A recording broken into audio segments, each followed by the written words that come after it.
بہت کم بزرگ ہیں جو وہ غوث بھی ہوں اور محبوبیت کے مقام پر فائز. بے شک بے شک. ایک کا نام مخدوم اشرف جہانگیر سمنانی اور دوسرے کا نام حضرت ابراہیم ادہم جی، جنہوں نے سلطنت کو چھوڑا. لیکن میرے خاندان کو جو ماحول تھا وہ علم دین والا تھا اور اپنے بزرگوں کو ہی دیکھا. بے شک. تو میرے والدین نے مجھے عصری تعلیم کے لیے رکھا، لیکن میرا دل نہیں لگتا تھا. کہ بچوں کے لیے والدین آئیڈیل ہوتے ہیں. تو آپ کے آئیڈیل کون تھے؟ ایک تو میری والدہ تھی، سبحان اللہ، اور دوسرے میرے نانا حضرت شیخ الاسلام. سبحان اللہ. دو میری زندگی میں آئیڈیل تھے اور وہ ہر وقت روتے تھے. جب نماز کا وقت ہو آنکھیں تو اتنی انہیں عبادت سے لگاؤ تھا. تو ڈاکٹر ان کے اصل حضرت کی روحانی طاقت سے واقف ہو چکا تھا جی. اس نے کہا ٹھیک ہے زدہ پڑی. سبحان اللہ سبحان اللہ. دین سے کافی دور ہیں اور کالجز وغیرہ پڑھتے ہیں، ان کو یہ بات سمجھ میں نہیں آتی کہ بھئی آپ روحانیت کی بات کرتے ہیں. کیا ہے روحانیت؟ سائنس پہ زیادہ وہ بلیو کرتے ہیں. اکثر مسلمانوں کا بھی یہ حال ہے. روحانیت کیا ہے؟ اور جو کرامتوں کا آپ ذکر کرتے ہیں، کرامتیں کیا ہیں؟ لیکن جب ہم پریکٹیکل لائف میں آتے ہیں، مشاہدے کی دنیا میں، تو لوگ دیکھتے ہم نے پڑھا لیکن شفا نہیں ہوئی. ہم نے پڑھا لیکن اس میں کوئی انقلاب نہیں آیا، کوئی فائدہ نہیں ہوا. کیوں ایسا ہوا؟ بلا شبہ شک اعلیٰ حضرت عالم ربانی. بے شک. حضرت جو بھی باتیں ارشاد فرما رہے ہیں، یہ باتیں جو ہے نا، کافی دن ہم جب خانقاہوں میں گزارتے ہیں تب جا کر کے ان میں سے چند باتیں حاصل ہوتی ہیں. اگر اس میں بھی ہم نے فائدہ حاصل نہیں کیا نا، یہ ہمارے لیے خسارہ ہے.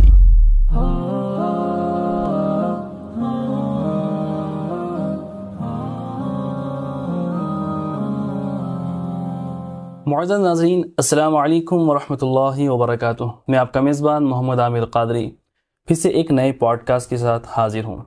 ناظرین، یہ پوڈ کاسٹ جو ہوتے ہیں، ویل آف اسلام میں جو پروگرام شروع ہوا ہے، اس میں ہمارے اہل سنت والجماعت کے جو علماء دین ہیں اور صوفیاء اکرام ہیں، بزرگان دین ہیں، ان سے ہماری ملاقاتیں ہوتی ہیں اور جن کو ہم انسپریشن مانتے ہیں، جن کو زندگی بھر فالو کرتے ہوئے آ رہے ہیں، ان کی لائف جرنی پر چند باتیں ہوتی ہیں اور چند اور سوالات بھی ہوتے ہیں. تو آج کے اس پروگرام میں جو ہمارے مہمان ہیں وہ کوئی محتاج تعارف نہیں ہے. میں آج آپ کو ایک ایسی شخصیت سے روبرو کروانا چاہتا ہوں کہ ان کا شمار خاندان اشرفیہ کے با اثر شخصیات میں ہوتا ہے اور کئی سالوں سے آپ دین و سنیت کی خدمات انجام دیتے ہوئے آ رہے ہیں. کئی بھٹکے ہوئے لوگوں کو آپ نے صحیح راستہ دکھایا اور آپ کے کئی مریدین بھی ہیں اور جنہیں اپنے اس با کمال پیر پر ناز ہے. اور ناظرین، سب سے بڑی بات یہ ہے کہ آپ شاہ سمنا سرکار مخدوم جہانگیر اشرف سمنانی رحمۃ اللہ تعالی علیہ کی اولاد میں سے ہیں اور آپ کے جانشین حضرت سیدنا عبدالرزاق نور العین رحمۃ اللہ علیہ کی اولاد میں سے ہیں اور آپ اولاد علی و شہزادہ غوث اعظم دستگیر رضی اللہ عنہ بھی ہیں. ناظرین، آپ نواسہ حضور شیخ الاسلام المسلمین بھی ہیں، سبحان اللہ. اور جن سے میری مراد ہیں غازی دوران حضرت علامہ سید قاسم اشرف الاشرفی الجیلانی صاحب قبلہ. حضور، آپ کا ہمارے اس پوڈ کاسٹ عامر قادری پوڈ کاسٹ میں آپ کا استقبال کرتا ہوں. السلام علیکم ورحمۃ اللہ وبرکاتہ. وعلیکم السلام ورحمۃ اللہ وبرکاتہ. حضور، آپ کا سب سے پہلے میں شکریہ ادا کرتا ہوں کہ آپ نے اپنا یہ قیمتی وقت اس ناچیز کو دیا اور ہمارے ان ناظرین کو دیا جو اس چیز کے کافی، مجھے یہ لگتا ہے جو آپ کے مریدین ہیں وہ اس لمحے کے شاید کافی عرصے سے اس کے منتظر ہوں گے کہ حضور کی اس طریقے سے بات چیت ان کو سننے کے لیے ملے گی. تو حضور، سب سے پہلے سوال کی طرف میں بڑھنا چاہتا ہوں کہ آپ کی پیدائش کس سن میں ہوئی اور کس جگہ پر ہوئی؟ میری پیدائش کچھوچھا مقدسہ میں ہوئی. سبحان اللہ. غالباً 12 جولائی 1967. جی، سبحان اللہ. جو لوگ خاندان اشرفیہ کے بارے میں نہیں جانتے، کافی آج بھی ایک سنیت کا ایک ایسا حصہ ہے، ایسے عوام ہیں جو خانقاہ اشرفیہ کے بارے میں بہت ہی کم جانتے ہیں یا نہیں جانتے. تو ان لوگوں کے لیے خانقاہ اشرفیہ کا مختصر سا تعارف آپ کس طریقے سے پیش فرمائیں گے؟ سلسلہ اشرفیہ جو ہے، جی، تاریخ السلطنت مخدوم سلطان اشرف جہانگیر سمنانی سے منسوب ہے. جی، اشرف سے اشرفیہ. بے شک. مخدوم صاحب ویسے عظیم بزرگ ہیں کہ دنیا ولایت میں وہ اپنا کچھ اعتبار سے ثانی نہیں رکھتے ہیں. سبحان اللہ. مخدوم صاحب غوث العالم ہیں. سبحان اللہ. اور دوسرے وہ محبوب یزدانی ہیں. بے شک. سبحان اللہ. بہت کم بزرگ ہیں جو وہ غوث بھی ہوں اور محبوبیت کے مقام پر فائز. بے شک بے شک حق ہے. دنیا ولایت میں دو بزرگ ہیں. جی. ایک کا نام مخدوم اشرف جہانگیر سمنانی اور دوسرے کا نام حضرت ابراہیم ادہم. جی. جنہوں نے سلطنت کو چھوڑا. یہ دو ہی بزرگ ہیں. جی. لیکن مخدوم صاحب کو ایک الگ خصوصیت ہے. دنیا میں لوگ اٹریکٹ ہوتے ہیں تین چیزوں سے. جی. زر، زن اور زمین. جی. ان تینوں چیزوں سے آدمی کشش ہوتی ہے. مخدوم صاحب نے زر کو چھوڑا، سلطنت چھوڑ دی. سبحان اللہ. اور انہوں نے شادی بھی نہیں کی. جی. زن اور زمین بھی چھوڑ دیا. ہجرت کر کے ہندوستان آ گئے. شاید دنیا ولایت میں کوئی ایسی ذات ہو جس کے اندر یہ تینوں صفات ہو. اس لیے مخدوم صاحب کو میں تارک السلطنت کے ساتھ ساتھ تارک الدنیا بھی کہتا ہوں. بے شک. سبحان اللہ. اور ان سے منسوب جو سلسلہ ہے جی وہ سلسلہ اشرفیہ کہلاتا ہے، جس میں ایک سے ایک عبقری آفاقی شخصیات پیدا ہوئی بے شک. جو دنیا بھر میں انہوں نے کام کیا. جی. دین و سنیت کا جی. بھٹکے ہوئے لوگوں کو راہ راست پہ لائے. کتنے غیر مسلمین تھے جی. جو ان کے فالورز بنے، انہیں ایمان کی دولت سے مالا مال کیا. سبحان اللہ. بہت اعلیٰ. آپ کا تعلیمی سفر کیسا رہا اور آپ کی کہاں پر آپ نے تعلیم حاصل کی، اس کے بارے میں کچھ ارشاد فرمائیں. میں نے مکتب کی تعلیم جو میری کچھوچا شریف میں ہوئی. جی. سبحان اللہ. اس کے بعد میں لکھنؤ آ گیا. جی. لکھنؤ میں عصری تعلیم حاصل کرنے کے لیے اس زمانے کا جو انگلش اسکول تھا اس میں میرا داخلہ ہوا. جی. اور میں سمجھتا ہوں اس وقت کے جی چلتی تھی. جی. ہمارے دور میں کے جی میرا داخلہ ہوا. میں نے تعلیمی سفر کا وہاں سے آغاز کیا. جی. لیکن میرے خاندان کو جو ماحول تھا وہ علم دین والا تھا اور اپنے بزرگوں کو ہی دیکھا. بے شک. تو میرے والدین نے مجھے عصری تعلیم کے لیے رکھا، لیکن میرا دل نہیں لگتا تھا. میں گھر میں آتا تھا، میری عمر بڑی 6 سال کی تھی. جی. میں آ کے تقریر کرتا تھا. سبحان اللہ. لوگوں کو جمع کرتا تھا. میں اپنے آس پڑوس میں جاتا تھا، تقریر کرنے لگتا تھا، جبکہ تقریر کی عمر نہیں تھی. جی. مجھے یہ لگتا تھا. اور مجھے اس کے جی کی عمر میں میرے نام کے اور بھی لوگ طالب علم تھے. جی. لیکن جب کوئی مولانا قاسم کہتا تھا تو لوگ میری طرف جاتے تھے. واہ. سبحان تو اللہ. بچپن سے لوگ KG 1 فرسٹ سیکنڈ میں ہی لوگ طلباء ٹیچر اسکول میں مولانا قاسم کے نام سے مشہور سبحان تھے، اللہ. کیونکہ میرا طبعی طور پر مذہبی تعلیم کی طرف رجحان تھا. لیکن لکھنؤ میں کوئی ادارہ نہیں تھا. جی. اور اس وقت کچھوچے میں بھی کوئی ادارہ نہیں تھا. جی. جو ہمارے بزرگوں دور تھا وہ بند ہو چکا تھا. اب اس کم عمر بچے کو، کم سن بچے کو کیا کیا جائے؟ جی. تو میرے ماموں شیخ طریقت حضرت جیلانی میاں صاحب، سبحان اللہ، وہ گھر پر آئے. والدہ نے میرے حالات بیان کیے. جی. ماموں نے اپنے آغوش تربیت میں لیا. وہ مجھ 7 سال کی عمر سے ان کے ساتھ چلا گیا. وہاں میں نے تعلیم حاصل کی جی. جید علماء سے. اس میں ایک اہم نام جامع معقولات منقولات حضرت مفتی غلام مجتبیٰ شرفی صاحب کا، سبحان اللہ، جنہوں نے بریلی شریف میں جی ایک 16 سال دینی خدمات انجام دی. جی. اور وہ حضرت تاج الشریعہ کے بھی استاد تھے اور میرے بھی استاد. سبحان اللہ. اس کے بعد میں نے درس نظامیہ کی تعلیم حاصل کی. لیکن عربی ادب سیکھنے کے لیے میں 2 سال کے لیے جنوبی ہند کا ادارہ ہے جامعہ نظامیہ میں داخل ہوا. جی. وہاں پر شیخ الجامعہ حضرت طاہر رضوی صاحب جو عربی کے بہت بڑے شاعر تھے. دوسرا اس دور میں مشہور جو مسجد مکہ مسجد، جی. وہاں کے جمعہ کے خطیب و امام حضرت عبداللہ قریشی ازہری جی جو وہاں کے جامعہ نظامیہ کے نائب شیخ الجامعہ تھے اور عربی ادب پہ بڑا عبور تھا، جی میں ان سے بھی میں نے ایک علمی اکتساب کیا جی اور میں وہاں رہا، سبحان اللہ. اور میرے لیے خصوصی طور پہ ان لوگوں نے ایک سلیبس بنایا تھا اچھا کہ میرے لیے، میں عام طلباء کے ساتھ میں نہیں پڑھتا تھا، جی. اور بڑی ان لوگوں نے ہمارے ساتھ تو محبت کی. سلیبس مشکل کیا تھا آپ کے لیے تاکہ اور مطلب میرے لیے ایک اچھا سلیبس کر دیا تھا. جی. میں یہی 2000 مجھے پڑھاتے تھے. جی سبحان اللہ. تو حضور جیسے آپ نے فرمایا کہ بچپن سے آپ تقریر فرما رہے ہیں، تو تعلیمی سفر جب آپ کا چل رہا تھا، درس نظامی میں تھے، تو اس دوران بھی آپ تقاریر کے لیے کہیں جایا کرتے تھے؟ ہاں، میں تقریر کا شوق تھا، اور اس کو اور بہت بچپن میں خطابت میری بہت زیادہ مقبول تھی. سبحان اللہ. تو اول تو بزم خطابت جو ہوتی تھی مدرسے میں، اس میں تقریر کرتا تھا، لیکن ساتھ ساتھ میں بھیونڈی میں نے تعلیم حاصل کی دارالعلوم دیوان شاہ میں. جی. تو قریب میں گجرات میری آمد رفت رہتی تھی. جی. تو وہاں پر اکثر تقاریر کے لیے ہاں، میں چلا جایا کرتا تھا جب چھٹیاں ہوتی تھیں. جی جی. میں جامعہ نظامیہ جب پڑھتا تھا تو بلاری میں میرا ربیع الاول شریف میں خاص طور پہ 2-4 خطاب تو ہوتا ہی تھا. سبحان اللہ. اور مجھے یاد ہے شاید وہاں پر کوئی گاندھی بھون تھا، بہت مشہور ہال، جی، اسی میری تقریر ہوتی اسی میں ہوتی تھی. سبحان اللہ.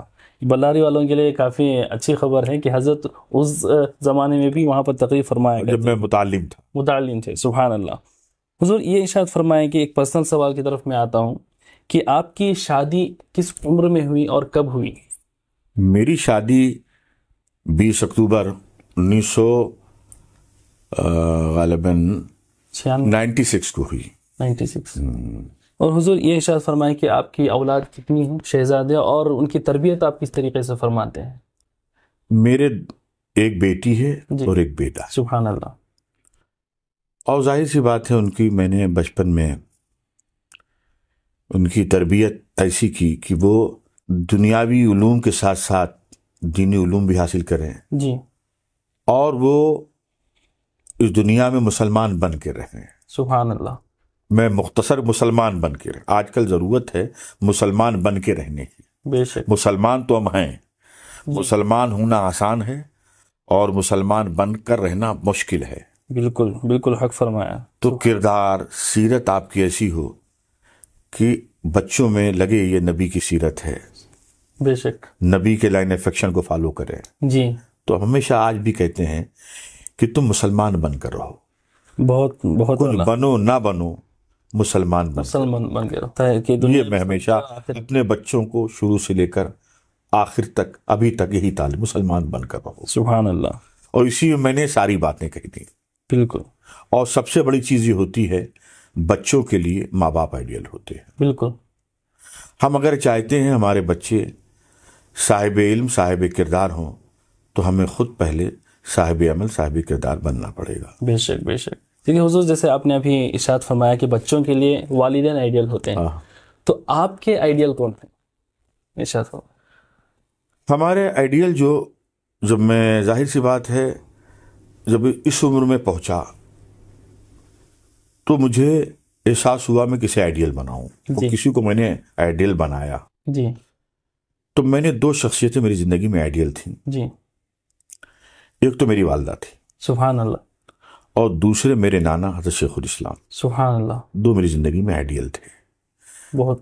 میں نے اپنی والدہ کی زبان سے ابھی تک دنیا کی بات نہیں سنی. اللہ اکبر. اور یہی بات میں نے اپنے نانا کے منہ سے بھی، اور اپنے ہمارے نانا شیخ الاسلام ایک جامع معقولات و منقولات، علم کے بحر ذخار، لیکن کبھی انہوں نے اپنی علمی برتری نہیں ظاہر کی.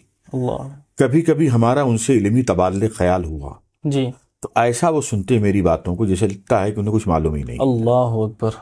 جبکہ ان کے سامنے میری حیثیت طفلی مکتب کی بھی نہیں ہے. یہ مزاج میں تواضع ان کے ساری ان کے. سبحان اللہ. یہ سبق لینے والی. اور آج تک انہوں نے کوئی ایسی بات نہیں کی جس سے مجھے تعلی اور تفوق کی بو آئی ہو. اللہ. میں ان سے بہت زیادہ متاثر ہوں. بے شک. بڑی غریب، ان سے میری بڑی عقیدت و محبت ہے. بہت عمدہ. سبحان اللہ. زندگی میں میرے وہی ایک آئیڈیل میری والدہ اور وہ، اور حضور شیخ الاسلام. سبحان اللہ. حضور یہ ارشاد فرمائیں کہ آپ کن سے بیعت ہیں اور کن بزرگوں سے آپ کو خلافت حاصل ہے؟ میں بیعت ہوں مغدول المشائخ حضور سیدنا سید محمد مختار اشرف سرکار کلاں سبحان اللہ، سجادہ نشین خانقاہ حسنیہ سرکار کلاں سے، جی جی، اور انہی سے مجھے خلافت بھی حاصل ہے۔ سبحان اللہ، میں ان سے مرید ہونے کی ایک وجہ ہی بتاتا ہوں۔ جی وہ رشتے میں میرے نانا کے حقیقی ماموں ہیں، نانا کے حقیقی، جی اور والد صاحب کے سگے خالہ زاد بھائی ہیں۔ تو میرے وہ نانا کے ماموں ہیں تو اس حساب سے پرنانا ہوئے، جی، اور سگے خالہ زاد بھائی ہیں تو میرے بڑے والد، لیکن بڑے والد رشتہ زیادہ قریبی ہے۔ جی چچا کا رشتہ، ہاں، تو بڑے والد ہی کی حیثیت بڑے سے والد کی تو میں مانتا تھا وہ میرے بڑے والد ہیں، اور وہ مجھے اپنا ایک بھتیجا ہی سمجھتے تھے۔ سبحان اللہ، ان سے مرید ہونے کی وجہ، ان کو ہارٹ اٹیک ہوا جی بہت پہلے۔ اسماعیلیہ ہاسپٹل بمبئی میں ایک مشہور ہاسپٹل ہے، جی اس میں ان کو آئی سی یو میں ایڈمٹ کیا گیا۔ ڈاکٹروں نے تاکید کر دی تھی کہ سیدھے لیٹے رہیں، اٹھنے بیٹھنے پہ پابندی، جی بڑا شدید قلبی دورہ تھا۔ تو وہ جب نماز کا وقت آتا تھا تو ظاہر سی بات ہے وہ قیام کر نہیں سکتے، بیٹھ کے نماز پڑھ نہیں سکتے، اتنی پابندی تھی اس دور میں، جی جی کیونکہ اتنی میڈیکل سائنس نے ترقی کی نہیں جی جی، اس دور میں، احتیاط کا یہی طریقہ تھا۔ تو جب اشارے سے نماز پڑھتے تھے، اللہ اور جب وقت آتا تھا نماز کا تو آنکھیں ان کی آپ دیدہ ہو جاتی تھی، اللہ اکبر، اور وہ کہتے تھے یہ میرے بدن کے اعضاء ہیں اور میں آج اشارے سے نماز پڑھ رہا ہوں۔ اللہ اکبر، میں تو سمجھتا تھا یہ میرے ہاتھ، یہ میرے پیر اسی نماز کے لیے ہیں، سبحان اللہ، اور جس طرح قیام کرنا چاہیے، رکوع کرنا چاہیے، سجدہ میں نہیں کر پا رہا ہوں، معذور ہو گیا ہوں۔ ڈاکٹروں نے پابندی لگا لی، اور وہ ہر وقت روتے تھے جب نماز کا وقت ہو، آنکھیں ہو جائے۔ تو اتنی انہیں عبادت سے لگاؤ تھا، سبحان اللہ، حالانکہ شریعت نے معذور ہیں تو کوئی گنہگار تو نہیں ہوں گے، پھر بھی روتے تھے۔ پھر ڈاکٹر چند دن گزرے تو ڈاکٹر امین ویرانی وہاں کے مشہور معالج تھے، ان سے بلایا اور کہا ایسا ہے تم مجھے مریض سمجھ رہے ہو، لیکن میں اپنے آپ کو مریض نہیں پا رہا ہوں، لہذا مجھے کھڑے ہونے کی اجازت دو، جی اور میں نماز کھڑے ہو کے ہی پڑھوں گا۔ سبحان تو اللہ، ڈاکٹر ان کے اصل حضرت کی روحانی طاقت سے واقف ہو چکا تھا، جی اس نے کہا ٹھیک ہے حضرت آپ پڑھیے۔ سبحان اللہ، سبحان اللہ، یہی باتیں ہیں جو ہمارے بزرگوں سے سیکھنے کی ضرورت ہے۔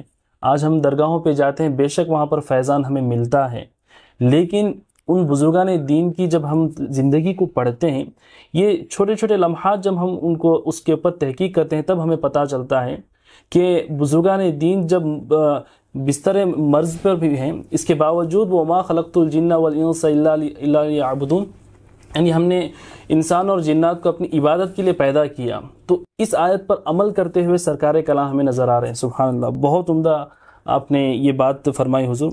حضور یہ ارشاد فرمائیں کہ اکثر یہ سوال ہوتا ہے، خاص کر کے جو نوجوان ہیں، جو دنیاوی اعتبار سے دین سے کافی دور ہیں اور کالجز وغیرہ پڑھتے ہیں، ان کو یہ بات سمجھ میں نہیں آتی کہ بھئی آپ روحانیت کی بات کرتے ہیں، کیا ہے روحانیت؟ سائنس پہ زیادہ وہ بلیو کرتے ہیں، اکثر مسلمانوں کا بھی یہ حال ہے۔ روحانیت کیا ہے؟ اور جو کرامتوں کا آپ ذکر کرتے ہیں، کرامتیں کیا ہیں؟ تو حضور ارشاد فرمائیں کہ روحانیت اور کرامت کیا ہے؟ دیکھیے، پہلے میں کرامت پہ روشنی ڈالوں گا، جی پھر روحانیت پہ، جی کیونکہ آپ نے بات ان طلباء کی ہے جنہوں نے مغربی تعلیم حاصل کی، ویسٹرن ایجوکیشن، جی ان کو سمجھانا ہے تو میں انہی کی زبان میں سمجھاؤں گا۔ بہت عمدہ، ایک فارمولہ ہے، جب کوئی شے جی اپنی حقیقت کو فنا کر دے، چینج کر دے، جی بدل دے، اس میں انقلاب لے آئے، تو اس میں ایک پاور پیدا ہوتا ہے، طاقت پیدا ہوتی ہے۔ سبحان اللہ، جیسے پانی ہے، جی پیتے ہیں، نہاتے ہیں، دھلتے ہیں آپ، لیکن یہ پانی جلتا ہے، اپنے آپ کو جلاتا ہے، تو اس سے بجلی پیدا ہوتی ہے، جی اور بجلی سے آج فیکٹری، دنیا کا سارا کاروبار چل رہا ہے. بالکل بالکل. آپ جائیں تو پانی ہے، پانی ہے. پانی نے اپنی حقیقت اور ماہیت کو بدلا، ایک طاقت پیدا ہوئی. ذرات فنا ہوتے ہیں، ایٹم فنا ہوتا ہے، ایٹم بم بنتا ہے، ہائیڈروجن بنتا ہے. جی بالکل بالکل. فنا کے بعد یہ طاقت پیدا ہوتی ہے. سبحان اللہ. آپ ڈیزل پٹرول کو دیکھیے، جی جی، گاڑی میں آپ ڈالتے ہیں، لیکن اگر وہ جلے نہیں تو پاور نہ پیدا ہوگا. سبحان اللہ. نہ اسکوٹر چلے گی، نہ آپ کی موٹر سائیکل چلے گی، نہ گاڑی چلے گی. بہت عمدہ بہت عمدہ.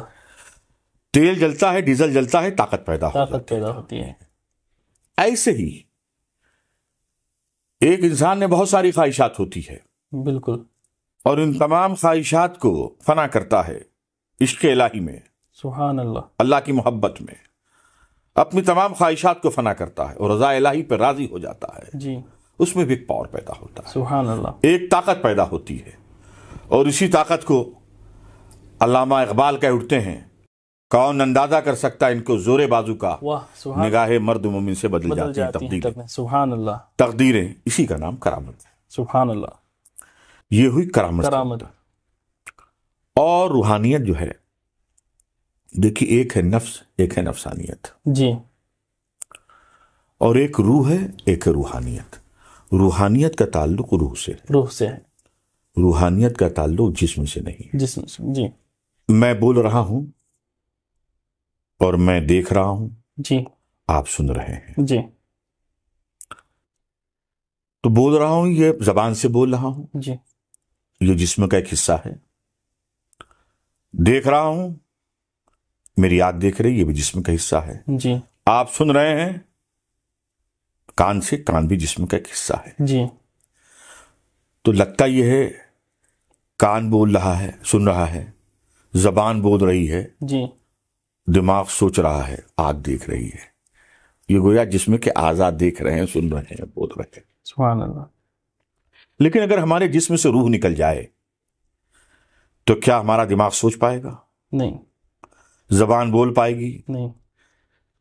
کان سن پائے گا؟ نہیں. آنکھ دیکھ پائے گی؟ نہیں. تو معلوم یہ ہوا، یہ جسم نہیں دیکھ رہا ہے، آنکھ نہیں دیکھ رہی، اس کے پیچھے جو طاقت ہے وہ روح کی ہے. بے شک. سبحان اللہ. زبان کے پیچھے جو طاقت ہے وہ روح کی ہے. کان کے پیچھے جو طاقت، کان سن رہا ہے، وہ روح کی طاقت ہے. اور دماغ جو سوچ رہا ہے وہ روح کی طاقت. سبحان اللہ. سبحان اللہ. لیکن یہ روح کا ایک روحانیت، ایک روح، یہ روح کا ایک دائرہ ہے. جی. میں دیکھ رہا ہوں، میری دیکھنے کی نظر کی رسائی کہاں تک ہے؟ دیوار تک ہے. دیوار کے پیچھے کیا ہے وہ مجھے نہیں معلوم. نہیں. تو گویا روح کی طاقت کا ایک دائرہ ہے. اس دائرے کے باہر روح نہیں دیکھ سکتے. جی. دماغ ہے. دماغ زمینی حالات، زمین کی حقیقت ماہیت کو سمجھ سکتا ہے. جی جی. مصنوعات کی حقیقت میں سمجھ سکتا ہے، لیکن فرش کی حالات کو سمجھ سکتا ہے. جی. لیکن عرش پہ کیا ہو رہا ہے مجھے نہیں معلوم. تو گویا ہمارے دماغ کی رسائی نہ عرش تک ہے، نہ تحت الثری تک. روح کی حد ہے، اس کی ایک حد ہے. گویا جو روح ہے، جو دماغ کے اندر جو روح ہے، جی، اس کا ایک دائرہ ہے سوچنے کا بھی. تو یہ روح کی طاقت اور روح کا دائرہ آپ سمجھ لیے. لیکن جب اسی روح میں روحانیت داخل ہو جاتی ہے تو دائرہ بڑھ جاتا ہے. اللہ اکبر. سبحان اللہ. آپ اس کو اندازہ لگائیے. امیر المومنین عمر بن خطاب، حضرت فاروق اعظم مسجد نبوی پر خطبہ دے رہے ہیں، جمعہ کے دن ہے. جی جی جی جی. حضرت ساریہ مقام نہاون جو 300 میل دور ہے، بے شک، حالت جنگ میں ہیں. جی جی. خطبہ دیتے دیتے اچانک کہتے ہیں، یا ساریہ الجبل، اے ساریہ پہاڑ کی طرف آؤ. بے شک بے شک. حضرت فاروق اعظم بول رہے ہیں، حضرت ساریہ سن رہے ہیں. نہ موبائل تھا، نہ یہ مواصلاتی نظام تھا. بالکل بالکل. تو یہ سن کیوں کیسے رہے تھے؟ ان کا کام سن رہا تھا. حضرت فاروق اعظم جو بول رہے تھے وہ روحانیت سے، حضرت ساریہ سن رہے تھے وہ روحانیت. اور آپ دیکھ بھی رہے تھے. سبحان اللہ. تو یہ ہوئی روحانیت. اسی طریقے سے انگلی ہے، آپ کی انگلی ہے، اس انگلی سے آپ پھل نہیں کاٹ سکتے. جی. نہ آپ سبزی کو کاٹ سکتے. جی جی. اتنی کسی انگلی میں طاقت نہیں ہے. بالکل. لیکن حضور صلی اللہ علیہ وسلم کی انگلی میں کیسی روحانی طاقت واہ تھی سبحان اللہ سبحان کہ اللہ، چاند پر انگلی نہیں رکھا، واہ سبحان خالی اللہ، اشارہ کیا، انگلی کے اشارے میں طاقت چاند کے 2 ٹکڑے. سبحان اللہ سبحان اللہ، حضور نے کہا اپنی زبان مبارک سے، ڈوبا ہوا سورج پلٹا. یہ پلٹ آئے، روحانیت. بے شک سبحان اللہ. ابو جہل کے ہاتھ میں کنکری ہے جی جل کی، جبکہ کنکری بولنا نہیں جانتی نہیں جانا، اور وہ بولنے لگی. یہ روحانیت. بے شک درخت چلنے لگے، یہ روحانیت ہے. حضرت خواجہ معین الدین چشتی جی جنہیں ہم عطائے نبی کہتے ہیں، بالکل والی ہندوستان ہے، وہ نائب رسول ہیں. بالکل پانی نہ کسی کی بات سنتا ہے نہ کسی سے گفتگو کرتا ہے. جی خواجہ صاحب نے حکم دیا، جاؤ ساگر، انا ساگر سے کہو پیالے میں آ جائے. وہ پورا انا ساگر پیالے میں آ گیا. یہ ہے روحانیت. روحانیت. آپ نے غوث پاک کا واقعہ سنا ہوگا، مردے کو قم بإذن اللہ کہا، وہ زندہ ہو گیا. تو یہ روحانیت ہے. سبحان اللہ سبحان. تو روحانیت کا دائرہ بہت وسیع ہوتا، لیکن روحانیت پیدا کیسے ہوتی ہے، یہ سوال ہے. بالکل بالکل. روحانیت اسی وقت پیدا ہوگی جب قلب کی کثافت دور ہوگی، زبان کی کثافت دور پیدا ہوگی، اور روح میں بالغی پیدا ہوگی، جی زندگی. جی تب جا کے روحانیت پیدا ہوتی ہے، سبحان اور تب یہ کمالات پیدا ہوتے ہیں. بے شک. اسی لیے قلب کی کثافت کیسے دور ہوگی؟ تو ریاضت، مجاہدہ، تزکیہ نفس، تطہیر قلب، یہ ذکر و اذکار کے ذریعے، عبادت کے ذریعے جب ہم اپنی انا کو جلائیں گے اور ہم اپنے آپ کو معصیت گناہوں سے دور رکھیں گے، اس تب جا کے کثافت دور ہوگی. اور جب کثافت دور ہوگی تو روح میں لطافت پیدا ہوگی. اور جب لطافت پیدا ہوگی تو ہماری زندگی میں روحانیت پیدا ہوگی. اور جب روحانیت پیدا ہوگی تو کمالات پیدا شروع. بے شک بے شک سبحان اللہ. آج میں اور ایک بات کہہ رہا ہوں کیونکہ میرے ذہن میں جی ارشاد فرمائیں حضرت. کہ آج عموماً لوگ سوال کرتے ہیں، جی پڑھتے ہیں عادی صاحب کہ سورہ فاتحہ کا اگر پڑھیں گے تو یہ اثر ہے، اس کو سورۃ الشفا کہا گیا ہے. جی سورہ اخلاص کا یہ اثر ہے، سورہ مزمل کا یہ اثر ہے، جی جی سورہ ناس کا یہ اثر ہے، سبحان اللہ الحمدللہ کا یہ اثر ہے، لا حول ولا قوت الا باللہ العظیم کا یہ اثر ہے. کتابوں میں پڑھتے ہیں جی. لیکن جب ہم پریکٹیکل لائف میں آتے ہیں، مشاہدے کی دنیا میں، تو لوگ دیکھتے ہم نے پڑھا لیکن شفا نہیں ہوئی. ہم نے پڑھا لیکن اس میں کوئی انقلاب نہیں آیا، کوئی فائدہ نہیں ہوا. تو وہ ان کا کہیں نہ کہیں احساس ہوتا ہے کیوں ایسا ہوا. جی جی جی جی. کچھ لوگ ہوتے ہیں جو سمجھتے ہیں لگتا ہے یہ خالی کہا گیا ہے، اس کا کوئی اثر نہیں ہے. اثر جی. ان میں تھوڑا جن کا عقیدہ کمزور ہوتا ہے، بالکل بالکل. تو اس کو ان ایسے لوگوں کو میں رہنمائی کرتا ہوں. میں نے کہا کلام اللہ میں اثر ہے، ذکر الہی میں اثر ہے، جی، لیکن قلب کی کثافت اور زبان کی کثافت کی وجہ سے وہ اثر ظاہر نہیں ہوتا. بے شک. اس کو ایک مثال سے سمجھاؤں میں آپ. جی جی جی. لکڑی ہے، اس میں جلنے کی صلاحیت ہے. جی. ہر لکڑی میں جلنے کی صلاحیت ہے. اب ماچس موم بتی لیجیے، جل جائے گی. جی جی. لیکن اسی لکڑی کو اگر آپ پانی میں بھگو دیجیے، شرابور کر دیجیے اور نکالیے، گیلی ہو جائے، کیا جلے گی؟ صلاحیت ختم ہو جاتی. صلاحیت تھی، صلاحیت رک گئی. اب وہ صلاحیت تو ہے، لیکن اب اظہار و ظاہر کرنے کی صلاحیت پانی کی وجہ سے گیلے پن نہیں ہو پا رہی. جی جی. تو ہمارا قلب اور ہماری زبان کیونکہ معصیت میں ڈوبی ہوئی، گناہوں میں ڈوبی ہوئی ہے، جی، اس لیے وہ صلاحیت کا اظہار کرنے سے قاصر ہے. اور دور کر لیں گے تو ساری صلاحیتیں دور ہو جائیں گی. سبحان اللہ. اور پھر ہماری حالت یہی ہوگی، دست و دش دریا بھی نہ چھوڑے ہم نے، بحر ظلمات میں دوڑا دیے گھوڑے ہم. سبحان اللہ سبحان اللہ. تو ناظرین، حضرت جو بھی باتیں ارشاد فرما رہے ہیں، یہ باتیں جو ہے نا، کافی دن ہم جب خانقاہوں میں گزارتے ہیں تب جا کر کے ان میں سے چند باتیں حاصل ہوتی ہیں. لیکن یہ میرے لیے بھی سرپرائز ہے کہ حضور والا اس مختصر سی ویڈیو میں اتنی گہری باتیں اور تحقیقی گفتگو فرما رہے ہیں، جس سے اگر اس میں بھی ہم نے فائدہ حاصل نہیں کیا نا، یہ ہمارے لیے خسارہ ہے. یہ گفتگو جو ہے خانقاہوں میں جب مریدین کی اصلاح فرماتے ہیں تب یہ باتیں سننے کے لیے ہمیں ملتی ہیں. اور حضرت کا میں شکریہ ادا کرتا ہوں کہ حضرت یہاں پر ہمارے ناظرین کو جو ہیں یہ فیض پہنچا رہے ہیں، یہ بات پہنچا رہے ہیں. اور امید ہے کہ ہم لوگ، میں اور ہم سب مل کر کے اس سے فائدہ حاصل کریں.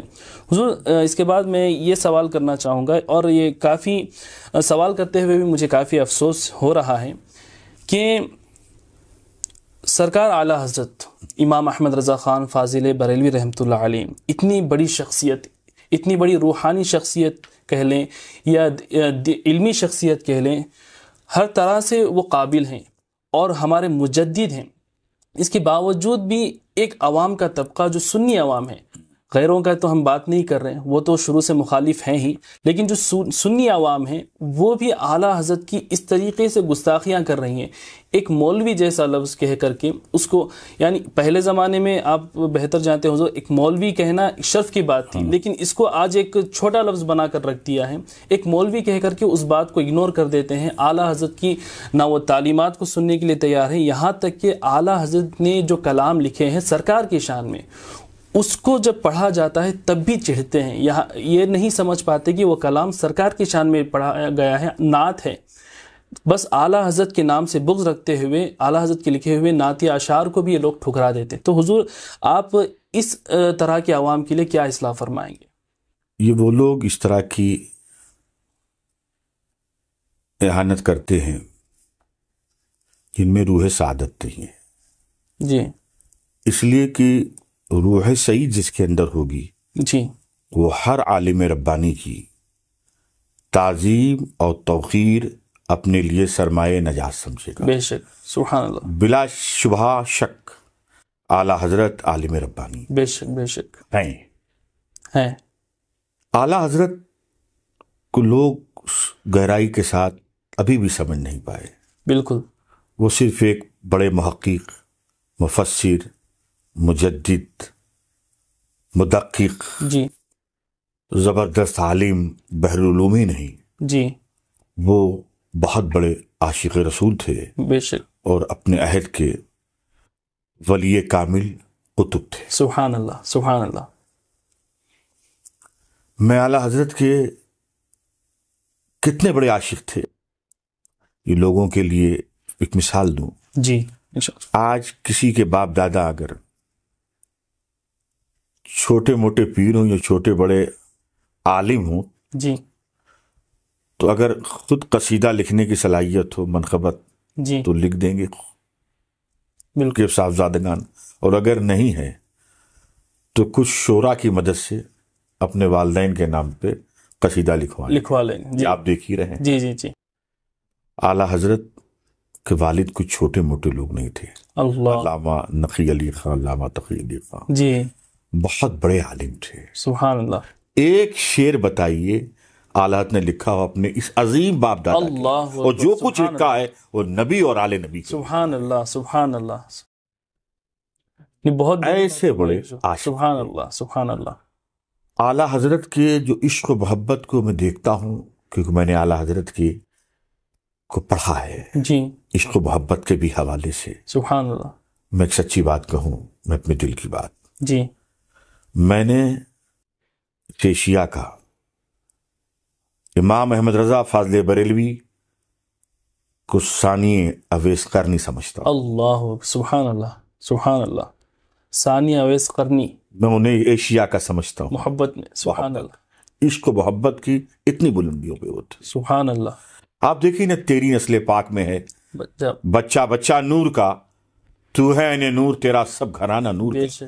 سبحان. شاعر کی شاعری نہیں ہے جی، یہ، اللہ کے نبی کا دیوانہ ہی یہ شعر کہہ سکتا ہے. یہ ان کے عشق کا کمال تھا. سبحان اللہ. یہ شعر ان کی زبان مبارک سے نکلا. سبحان اللہ. اور اعلیٰ حضرت بہت بڑے ولی تھے.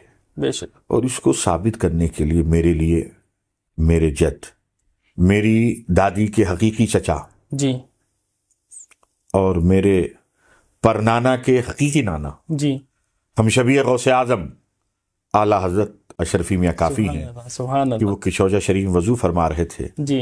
وضو فرماتے ہوئے اپنے خادم سے کہتے ہیں جی کہ میں دیکھتا ہوں آسمان پر قطب الارشاد کا جنازہ، فرشتے اپنے کاندھوں پہ اٹھائے ہوئے ہیں. اللہ. انہوں نے قطب الارشاد کہا، قطب اس سے اعلیٰ حضرت کا روحانی مقام کا اندازہ ہو. بے شک. سبحان اللہ. اور وہ ذات کہہ رہی ہے کہ خود ہم شبیہ غوث العظم ہیں، ایک ولی پہچان سکتے ہیں. سبحان اللہ سبحان اللہ. تو میں سمجھتا ہوں جو لوگ اعلیٰ حضرت کو بہت کمزور الفاظ میں یاد کرتے ہیں، اللہ انہیں ہدایت دے. آمین آمین. اور اعلیٰ حضرت کو پہچاننے کی کوشش کریں. آمین آمین. بہت عمدہ بات فرمائی حضرت نے. اعلیٰ حضرت کی ایک ایسا تعارف اعلیٰ حضرت کا پیش کیا جسے سن کر کے کوئی بھی اس کا انکار نہیں کر سکتا. اب اس کے باوجود بھی کوئی انکار کرتا ہے تو اللہ ہی انہیں ہدایت دے. تو حضور یہ ارشاد فرمائے کہ آپ نے کافی تقریریں کی ہیں, تو کن کن ملکوں کا دورہ ہوا جہاں پر آپ کی تقریریں ہوئی ہیں؟ دیکھیے اصل میں ابتدا میں میں نے بتایا نا خطابت کا شوق تھا. جی جی. تو میں فراغت کے بعد میرا جو سب سے پہلا دورہ ہوا جبکہ میری عمر کم تھی جی وہ انگلستان میں گیا, انگلینڈ. اور انگلینڈ میں Bolton, Blackburn, Leicester, Lancaster, Manchester, Slough, London, یہاں میں پہلے. تو وہاں پر مختلف ریاست. ہاں مطلب میں گیا. جی. اس کے بعد دبئی جانا ہوا, شارجہ جانا گیا. جی جی جی. اور پھر ہندوستان کے مختلف اسٹیٹ کا ہمارا جی دورہ رہا. حالانکہ ساؤتھ افریقہ سے دعوت ہوئی لیکن میں نہیں گیا. جی. ماریشس سے میرے پاس دعوت آئی, میں نہیں گیا. مجھ کے پاس کینیڈا سے دعوت آئی, میں نہیں گیا. جی. امریکہ سے دعوت آئی, میں نہیں گیا. جی. میرا اصل میں انگلینڈ سے لوٹنے کے بعد میرا یہ لگا کہ میں ان ملکوں میں زیادہ دن قیام نہیں کر سکتا ہوں, مجھے الجھن ہوتی تھی. جی جی جی جی. اور الجھن کی وجہ بتاتا ہوں. میں پہلی مرتبہ 92 میں انگلینڈ گیا. جی. تو اس وقت ہندوستان ہمارا بہت ڈیولپ نہیں کیا تھا. جی. نہ ایسی سڑکیں تھی, نہ برج تھی, نہ ایسے خوبصورت شہر تھے. جی. تو جب میں پلین سے اترا تو مجھے لگا کہ دنیا کی جنت میں آ گیا. لیکن جب میں نے انگلینڈ, ظاہر گاڑی سے ایک شہر سے دوسرے شہر جانا ہوتا ہے. جی. تو وہاں کی تہذیب, تمدن, کلچر, سویلائزیشن اور ثقافت کو اور روحانیت کو دیکھا تو مجھے بڑا افسوس ہوتا تھا. میں دیکھتا تھا نوجوان بچے اور بچیاں فرائیڈے اور سیٹرڈے اور سنڈے کی رات کو پب شراب خانے میں ناچتے ہیں, شراب پیتے ہیں. جی جی جی. اس حالت کو دیکھ کے مجھے بہت افسوس ہوتا تھا. کیسے انقلاب لایا جائے, کیسے اس معاشرے کو بدلا جائے. اتفاق میں لیسٹر پہنچا, ایک سٹی ہے. وہاں کے ممبر آف پارلیمنٹ وہاں کے وزیر تھے. انہوں نے مجھ سے پوچھا جی کہ آپ کو ہمارا بریٹن کیسا لگا. میں نے کہا میں کوئی سائنٹسٹ نہیں ہوں کہ سائنس کے ریفرنس سے بتاؤں کہ آپ کے انگلینڈ نے اتنی ترقی کی سائنسی بنیادوں. جی جی جی. نہ میں کوئی انجینئر ہوں کہ ٹیکنالوجی کو بیس بناؤں. جی. میں ایک اسپرچل پرسنالٹی میری ہے, ایک روحانی شخصیت ہے. جی. میں روحانی دنیا کا آدمی ہوں. میں نے آپ کی تہذیب, تمدن اور کلچر اور معاشیت کو دیکھا. آپ کے ہاں ریڈی میڈ گناہ بھی استقبال کے ساتھ اور کھلا گناہ بھی. میں آپ کا برطانیہ مجھے جہنم سے بہت قریب لگا. اللہ. میں یہ نہیں کہتا ہوں کہ ہندوستان میں گناہیں نہیں ہوتی ہیں. جی جی. ہندوستان میں گناہ ہوتی ہے لیکن یہاں کوشش کرنی پڑتی ہے. جی. یہ بات میں 92 میں کہی تھی.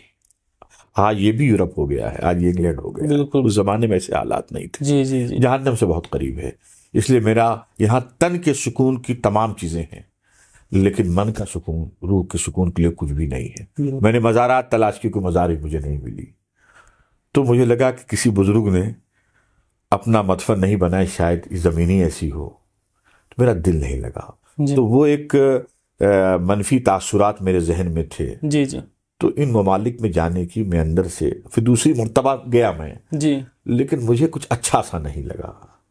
اس کے بعد میرا دل اس طرف جانے نہیں لگا. جی جی. تو اسی وجہ سے آپ نے آگے کی سفر جو ہے ترک کیا. اللہ خیر.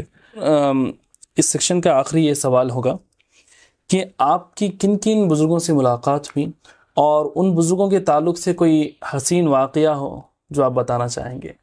میری جو ملاقات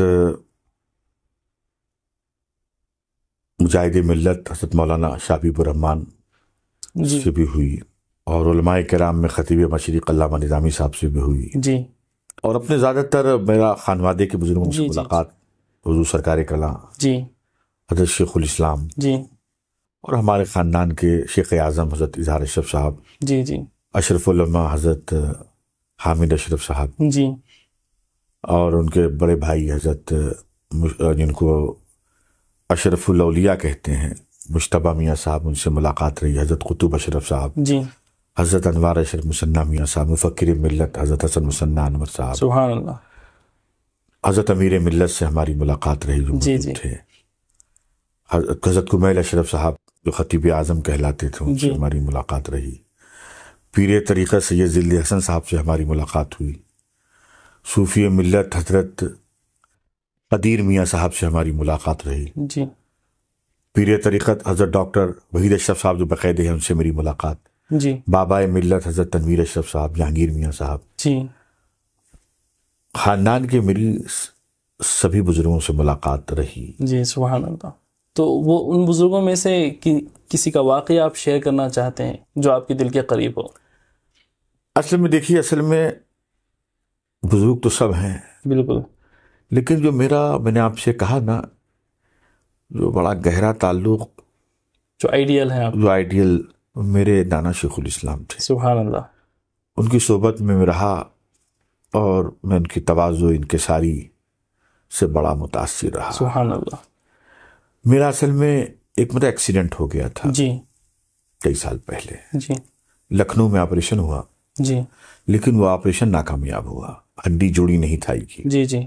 اور ایک لمبا عرصہ ہو گیا، دواؤں سے میں نے جڑ جائے گی لیکن وہ جڑ نہیں پائی. آخر ڈاکٹر نے کہا دوبارہ پھر آپریشن کرنا پڑے گا. جی. تو میں نے بمبئی سوچا تھا آپریشن کے لیے، بعد بھی میں نے ڈاکٹر سے کر لی تھی. جی. لیکن میں ملنے کے لیے شیخ الاسلام کے پاس گیا، نانا کے پاس کی دعا لے کے پھر میں بمبئی کا سفر کروں. جی. تاکہ اس سفر میں دعائیں میرے ساتھ رہیں. میں اپنے آپریشن کا ذکر کر رہا تھا تو ان کے پی اے تھے، ان کے بڑے مقرب پروفیسر یوسف قریشی. جی. انہوں نے کہا، حضرت ہم سے کہا کہ آپ بمبئی مت کیجیے، احمد آباد میں کرا لیجیے، جی. سب خدمت کریں گے آپ کی. جی. اور بمبئی سے اچھے ڈاکٹر ہمارے یہاں ہڈی کے. جی. تو نانا میاں نے فرمایا کہ صحیح ہے، یہاں خدمت گزار بھی زیادہ ہیں، بھی رہیں گے. جی. تم یہیں آپریشن کر لو گا، بہتر سمجھتے ہو. جی. یہ کب کی بات ہوگی حضور؟ یہ میں شاید 15-16 سال پرانی بات ہے. 15 سال یا 20 سال ہو گئے ہوں گے، یا 15 سال ہو گئے ہوں. جی. 2008-9. ہاں مطلب میں سمجھتا 20 سال ہو گئے ہوں گے. اچھا. 20 سال میرے خیال سے. جی. جی. مجھے پورا ایگزیکٹ یاد نہیں. جی. جی. تو آپریشن کے بعد میرا قیام 1 مہینہ حضرت کی جو خانقاہ مدنی مسکن میں تھا. جی. جی. اس وقت حضرت دورہ کرتے تھے. جی. تو اتفاق سے دورہ گجرات کا تھا. تو وہ فرسٹ فلور پہ، گراؤنڈ فلور پہ تھا. تو جب وہ دورے پہ لیے نکلتے تھے تو میرے کمرے میں آ جاتے تھے میری خیریت پوچھنے کے لیے. جی. اور چلے جاتے تھے. لوٹتے تھے تو جو تحفہ تحائف ملتا تھا وہ مجھے دے دیتے تھے. جی. تاکہ جو لوگ مجھ سے ملنے آئیں میں ان کی ضیافت کر سکوں. سبحان اللہ. یعنی مہمان نوازی کے لیے. جی. جی. جی. لیکن میں دیکھتا تھا، کیونکہ گاڑی سے گزرنا ہے، اس میں اکیلے آگے بیٹھ جاتے تھے اور 4-5 جیسے جو لوگ پڑھے لکھے نہیں، وہ خادم کی حیثیت سے 4-5 لوگوں کی جماعت، اور چلے جاتے تھے حضرت. پھر 4-5 روپے 4-5 روز کے بعد پھر لوٹتے تھے. جی. ایک مرتبہ ایسا ہوا کہ گاڑی میں جو لینے والی گاڑی تھی اس میں بھر کے آ گئی تھی. جی. اب خادم بھی 4-5 وہ کیسے جائیں گے؟ تو حضرت نے ناراضگی کا اظہار کیا کہ بھائی آپ لوگوں کو، ان لوگوں کے لیے خالی گاڑی لانی چاہیے.